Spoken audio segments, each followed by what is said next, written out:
Well, another loss is in the books for the Utah Jazz, as expected, I guess, to a certain extent. Unfortunately, 100 to 123 against the Milwaukee Bucks in a battle of 1-6 teams. They ended up coming out victorious, and needless to say, it wasn't our best outing. And by wasn't our best, I mean it was borderline one of our worst, which was to be expected to a certain point. Our third quarter was particularly egregious, getting outscored 16 for us, 31 for them. Outside of that, 29 and 32 in the first half, then 16 in the third and 23 in the fourth. But it was a it was an experience, put mildly. It was good flair. Obviously, we had Lowry back in this one, which ended up pushing the one and only Kyle Filipowski back to the bench. So he got very limited minutes. I thought he was going to carve out a few more, but he didn't. Drew Eubanks instead still got to eat up 18, which was interesting at the very least. It was good logic. But, the league was leaguing today. Obviously, touching 100 is cool and all. Losing 100 to 123 isn't something to be extremely happy about, but it ultimately ended up being something that made things a little bit rough for us overall. Cody Williams was fine overall from a scoring standpoint. He was 2 of 5, 2 of 4 from beyond the arc. You had Lowry, rough first game back. To be expected, though, 3 of 10 from the field, 2 of 6 from 3. He did have 7 rebounds and 4 assists to go along with 2 steals, though, so that was nice. We had Walker Kessler going 3 of 3 from the field. He had 8 boards. This was in about 25-ish minutes. He also had 3 blocks to go with that, so that was nice. Colin Sexton, 5 of 12 from the field, 2 of 4 from 3, hit both his free throws. He had 2 boards, 7 assists, which actually led the team, and then 3 turnovers, which was second on the team. Keontae George, in his 25 minutes, was 3 of 11 from the field, 3 of 7 from three-point range, 1 of 2 from the free throw line. He had 3 rebounds, 3 assists, and 2 turnovers, which the three-point range shooting is nice. Him going 0-4 inside the arc isn't the best thing in the world, and ultimately wasn't the nice to watch. But, it happened. Then going forward, you obviously had off the bench John Collins, Johnny Juzang, Jordan Clarkson, all of them hitting at least 4 field goal attempts, combining for what looks like 13 of 24. Which isn't a bad percentage overall. None of them shot below 45%. Jordan Clarkson 45.5%, Juzang 66%, and Collins 57%. Overall, John Collins 0 of 1 from 3, Juzang 3 of 4 from 3, Clarkson 4 of 9 from 3. So really hot shooting from them from beyond the arc specifically. That duo was pretty nice to see.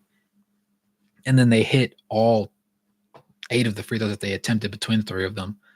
And not too many rebounds to speak of. Jordan Clarkson had 4, Collins had 3, Juzang had 1, and then they both had 1 assist apiece. Clarkson had 2. Clarkson had was tied for team leading turnovers with 4, by the way. And then you had Drew Eubanks in his 18 minutes shooting 1 of 3 from the field, having 7 rebounds. And then Patty Mills going 2 of 5 from the field in his 16 minutes of action. And then at the very end of the game, you had 4 minutes of Kyle Filipowski and Isaiah Collier finally touching the floor for the first time. And then Bryce Sensabaugh getting 325. I don't really like how Bryce has been getting phased out of the rotation, even though he's been a pretty efficient scorer. Even in his limited minutes, playing 10 to 14-ish on a nightly basis, him getting down to 3 is kind of nasty considering we were losing the game anyways and we lost by 23. But, it happened. He was, however, 4 of 4 from the free throw line. He was 1 of 2 overall. The shot that he missed was his 3-pointer, as a matter of fact. Had a box score plus minus of a +1. Only 2 guys had a positive box score plus minus. It was Bryce and Patty Mills. Overall, the game was gaming. The game was gaming. What happened to the Jazz office from last year? New pieces and youthful intentions. That's the best way to put it, Flair. It should be alarming that Lowry and Sexton have not been as efficient because they have George running the point. They seem to really want a strong sample size of Keontae George at the point guard spot, and I'm hoping that at the very least what we're seeing doesn't last too much longer, but it clearly dictates and shows he's not that guy. at the very least at the point guard spot. Now, maybe as a 2 guard, you feel more comfortable with him, but to me, it should have been Colin Sexton at the point guard spot anyways. It just makes more sense. He is undersized for a 2 guard. He's a little less undersized and more defensively capable at the 1 spot, but you know, some people just haven't felt comfortable with that yet, I guess. So we just have to go through things. Too many times tonight he missed easy reads and completely killed the pace, and both looked north. Indeed, I would agree with that 100%. Shosha, you said turnovers. Absolutely, to the tune of 21 today, as a matter of fact, which is terrible. Which is terrible. The starting lineup had 10 by themselves. Then you had John Collins with 4. You had Jordan Clarkson with 4. It was not our finest game at all. I don't understand why Keontae can't sit and learn just like the rest of the young guys. Him developing at the point shouldn't be as dire as they're making it when we have freaking Colin Sexton. LOL. I'm wondering if it's something behind the closed doors at this point, because it doesn't make sense why we would try and force somebody's hand so bad when Colin Sexton isn't old. He's 25, so he's younger than Lowry. He's perfectly in the middle of both squads of guys. And he was a 50-40-90 guy when he started him last season. He was much improved from an assist to turnover ratio standpoint and averaged a career high in assists overall, even including the games that he came off the bench in. So to me, it just seemed like the natural progression of his game, but they disagreed, at least temporarily. Like I said, I'm hoping this experiment doesn't last too long. So you said Cody looks good. Yup, he looked pretty good, solid today. Tae was good, my guy. Get Juzang off the court and get Collier on the court. Juzang was efficient for the field though today, so I can't knock it too bad. Plus the niche role that he plays. I would rather say get Keontae off the court and give Collier some of those minutes, because Johnny only had 16 and a half minutes. Jordan Clarkson was efficient. Jordan Clarkson had one of those games where it's going to make other teams like look over their shoulder and say, "Can we eat up $14 million this year?" And I think that can happen. He just needs to have a lot more of these games, because even if we include this game in his sample size, I think he's still shooting beneath league average from the field and from 3-point range. The pace is horrendous. I think that the sample size came and went. Time to end it. He's no better than the rest of the young guys in his development. For his development to be a priority, he's a 16th pick. Yeah, I'm not sure what they see, but I need their glasses, because I'm not seeing it the same way just yet. Coleman Sports, you said we are constantly showing up in the first half and crapping the bed in the second. It's going to the locker room. Titty party. Hey man, something's going on in the locker room. Unless they're just saying, okay, guys, this game's too close. Let's go ahead and throw it. That's also kind of possible as well. As sad as that is to say. No hate on Johnny, but let's be real, he's not a long-term piece. Johnny is one of those niche role players. He's like for us what Svi was last year for the Boston Celtics. A solid guy who has a little bit of movability to him, but he's more so known as a shooter. The issue with having just a shooter where you're not a terrific defender is, well, you can't be on the court for a significant number of time, and there's usually only going to be specific packages of personnel that you're going to see the floor with. And it might be 4 minutes a night. It might be 6 minutes a night. Heck, it might be a night like tonight where we didn't win this one, but you might see a game where he's seeing 16 minutes a night, but his role is going to go up and down all over the place. Hardy's rotations is laughable tonight. Yeah, they've been laughable all season. I think this is part of the whole develop the young guys and more specifically tank agenda. We're trying things out. The guys are young. We don't know how they're going to fit together. We're trying out all these different lineups. The league can't objectively just like look at the Jazz and be like, oh, you know what? You're trying to lose games right now. Like, we know that's your goal, but you're intentionally putting mid out on the floor, because realistically, a lot of our players are mid. And then we're just throwing anything out there. We're just trying different things. You can't fault a man for trying, right? Right. At least that's what they're saying right now.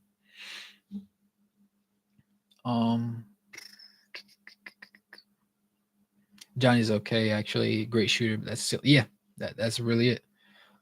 I definitely would like to see more Bryce, to be quite honest with you, because Bryce seems to be that guy who's getting put in the Ochai Abaji role where, yeah, he's going to see a couple minutes here and there. He's going to see some games where he plays 15 minutes. Then he's going to see games where he's just non existent until he just completely disappears from the rotation because he just doesn't, he's not polarizing enough and doesn't matter enough to push the agenda in favor of himself, unfortunately. Collier definitely needs to take Patty Mills minutes at this point to develop the dude. I was definitely hoping that, Patty wouldn't be playing 16 and a half minutes when Isaiah came back. I'm not saying you have to sit. I'm not saying you have to sit Patty out every time, but Patty, even if you go 10 and 10, right? I don't think that's crazy. I think that's pretty fair. But again, what do I know? We said at least Keontae isn't Taylor Horton Tucker.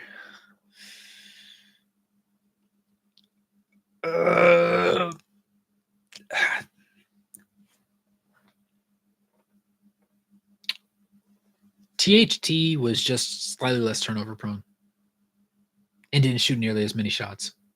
So I guess they were both mid, but one just showcases more mid than the other one ever gave himself the ability to. Maybe that's what I'm looking for. At least you aren't the Bucks losing, but not trying to lose. Yeah, there's that. THT is better, and that's crazy. THT is less of a net negative. That's the thing. Keontae might give you 33 like he gave us against the Bulls, but he's also equally likely to shoot like he shot today and shoot 27% from the field on double-digit field goal attempts. That's not good. That's terrible, in fact. I understand taking our time with Collier. Yeah. THT shooting 30%, 20%. Golly. That's crazy statistics. Even Doc Rivers and Darvin Ham couldn't help us win tonight, but capture the flag regardless. Yeah. Yeah. On a side note, I'm debating I might want to start breaking down some of the film from some of the guys in this upcoming year's draft class because I did watch the first game from Duke against, I want to say they play like Maryland or somebody, and then I watched like a couple scrimmages and then a little bit of what is his name? Is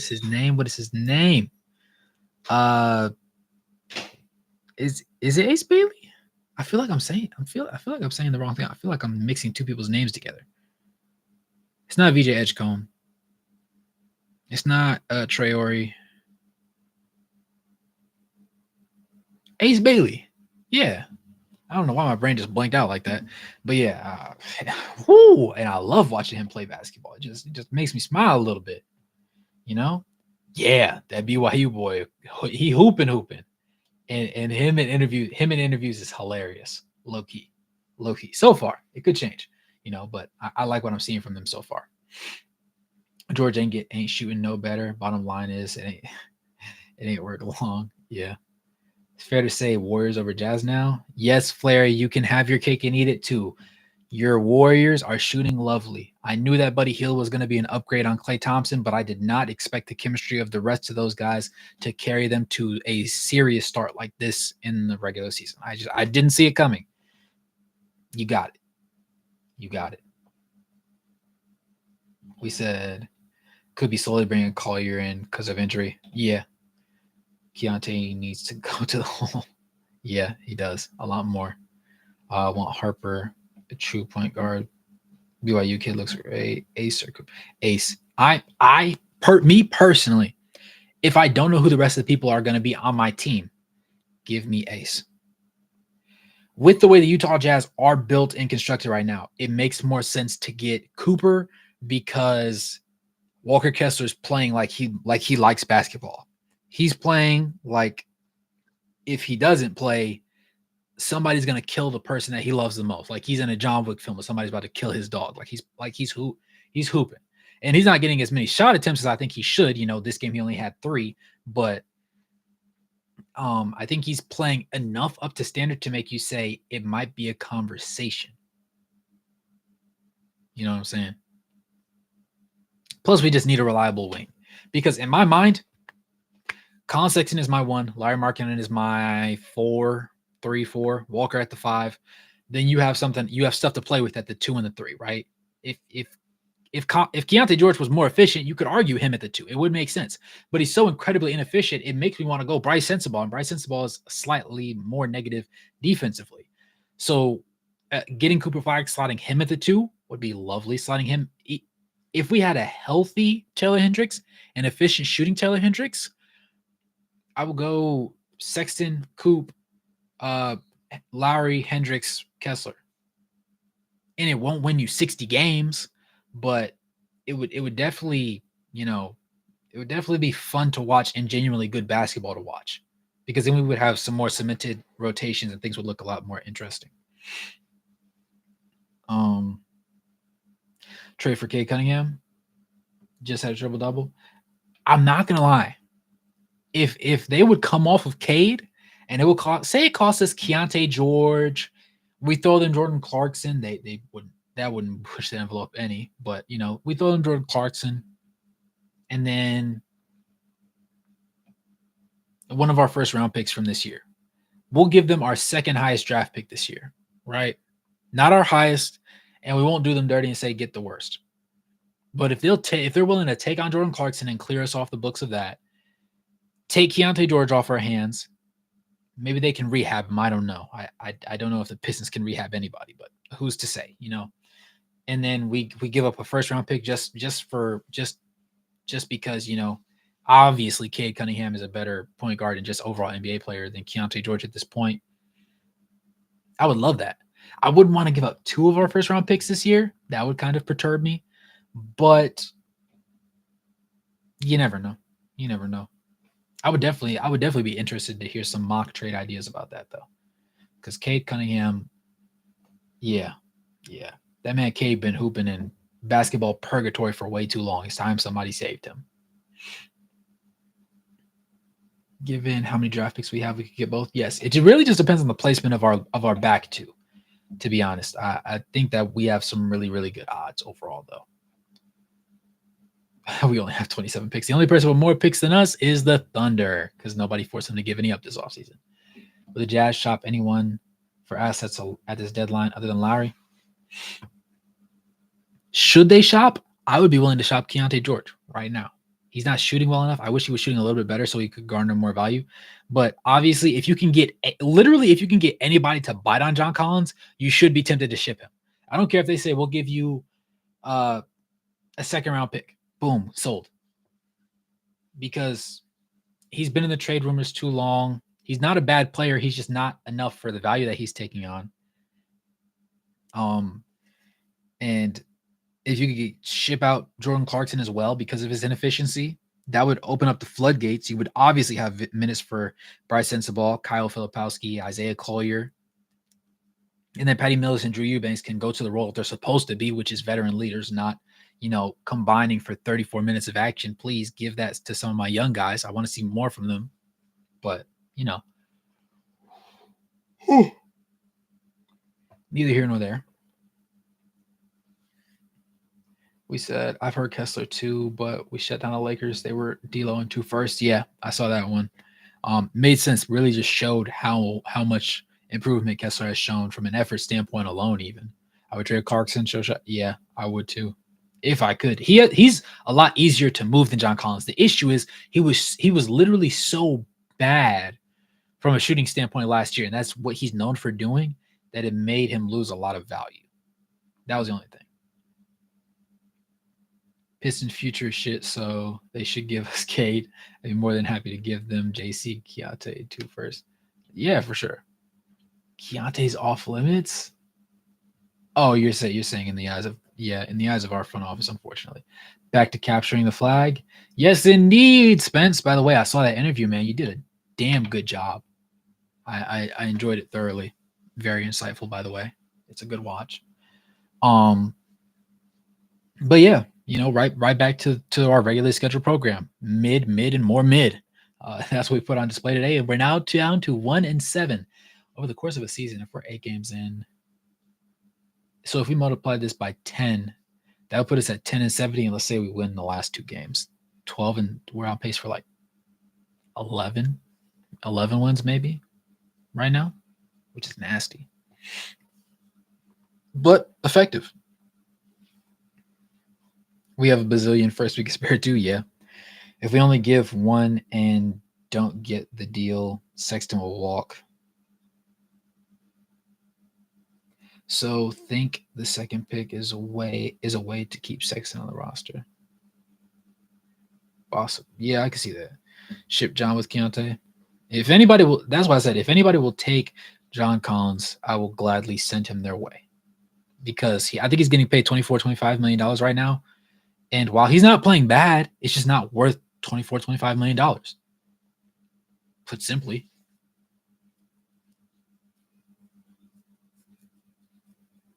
He should not be off limits as well.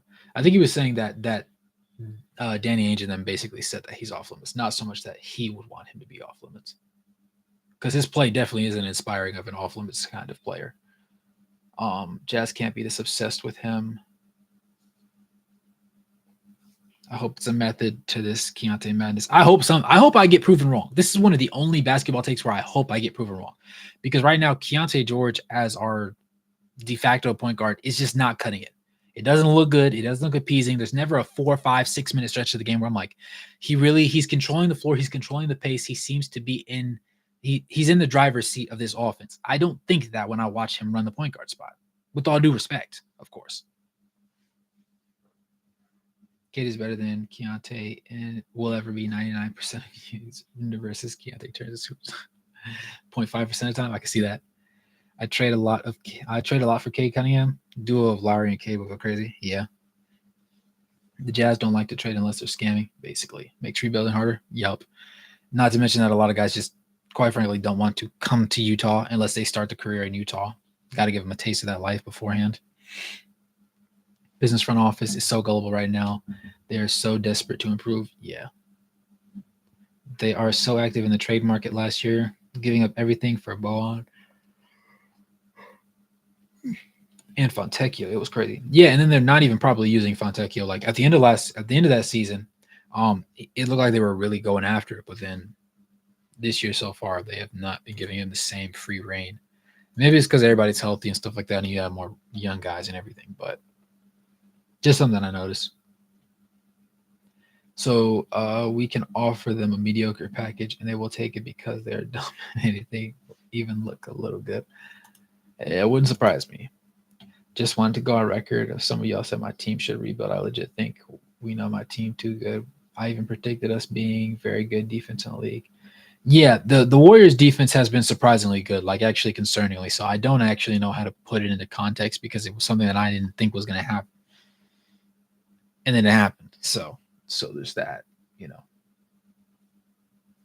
But yeah, 6 games deep in the season, Jordan Clarkson on 12 field goal attempts, shooting 40% from the field and 25.7% from three, which is down from his career lows of 41.3% from the field and 29.4% from three. He needs to step it up a little bit. Not gonna lie, that's not cutting it. I'm not gonna lie. I really wanted to see Flip play in this one because I wanted to see how he matched up guarding Giannis and Brook Lopez. I obviously didn't get that, and we only got 4 minutes of his action. Giannis 11 of 21 from the field, 9 of 12 from the free throw line, 16 boards. Goodness gracious. Taurean Prince is starting again. Oh my goodness, that's why they're losing. That's why they're cheeks. Anyways. Brook Lopez 0 of 2. Andre Jackson 3 of 4. Dame had a hot game. That made a difference. 12, 22, 4 of 11 from 3, 6 of 7 from the free throw line. Yeah, then you have Body Portis off the bench, giving you 7 of 15, shooting 3 of 6 from 3. Yeah, then you had the one AJ Green, 4 of 6 from the field, 4 of 6 from 3-point range, and then Pat Connaughton, 0 of 2 from the field, 0 of 2 from 3-point range. So it definitely had stuff happen. No, I predicted it after I saw the preseason. And I think that nobody is really playing well. Jazz need to reevaluate things for real. It's ugly. It's definitely ugly. Also, the Jazz being this bad, I didn't see happening. I knew we were going to be bad. I thought we were going to be 2/3 wins out of the first 10 games bad. I didn't think it was going to be 0 begging for one, then you get one, and then you go right back to looking like you had 0. I didn't think that was going to be the case.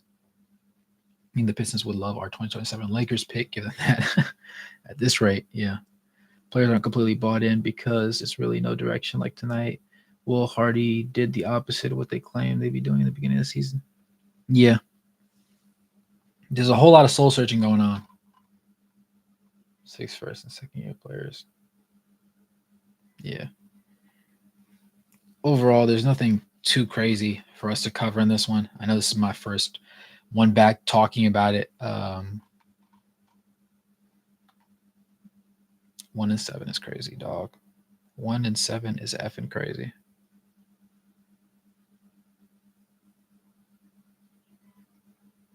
Said Lakers don't look good at all either. The Lakers look good at first. Then they got exposed for poor shooting from 3-point range and then their lack of a genuine 5, which schemes can help with, but it can't save you. And that's the problem.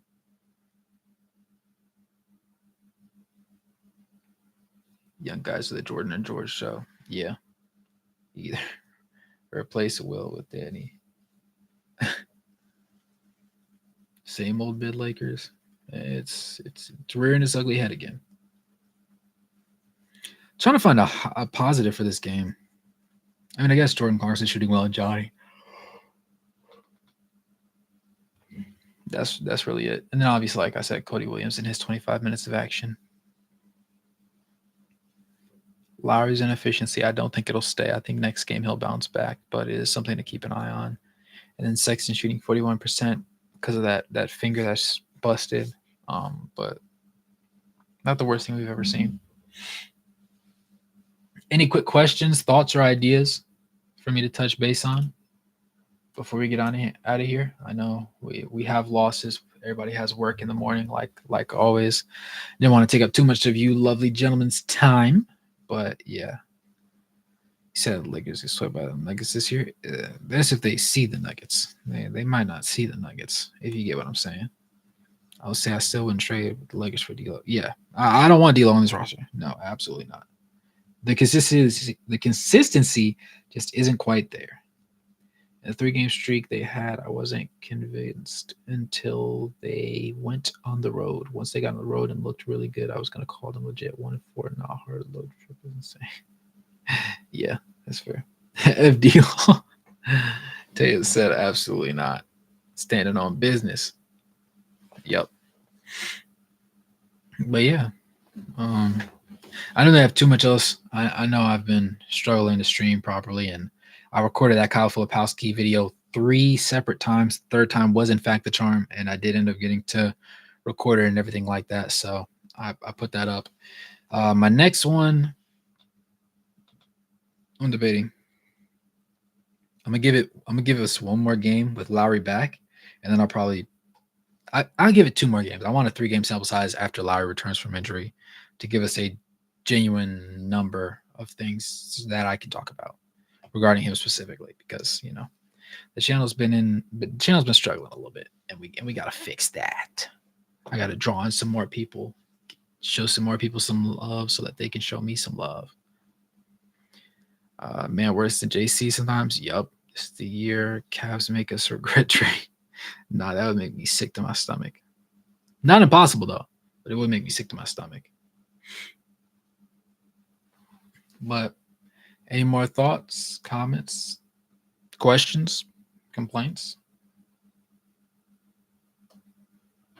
If not, I won't take up any more of you gentlemen's time. I appreciate y'all tuning in with me. I know I didn't get to jump on it as soon as the game ended. I'll be a little bit better of that going forward and everything. I don't necessarily have a concrete upload schedule for my videos, but usually if I'm not live streaming or there's not a game, there's probably going to be a video posted that day or a video getting recorded that day to get edited to go up the next day, just so I can keep you guys in the loop about things. NBA basketball is back, and as ugly as it is, we're here. You know what I'm saying? I love the old Mitch Jazz team. They were fun. Yeah. With Jazz struggling this year, it's not surprising to see your numbers going down. Have a great night. Yep. Don't worry. once we're gonna keep hammering away at this thing. You know what I'm saying?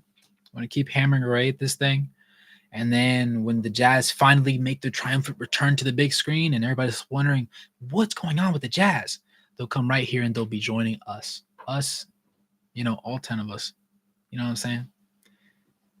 But like I always say, it's been your boy Wraith Hoops. If you made it this far, if you're still in the chat, go ahead and smash that like button, subscribe, turn on post notifications, become a member, drop a donation, help support the content. And as always, no matter where you're in the globe watching, good morning, good evening, and good night. No matter where you're in the globe watching, thanks for tuning in. I know we're in for a rough ride, but I'll catch you guys in the next one. Peace.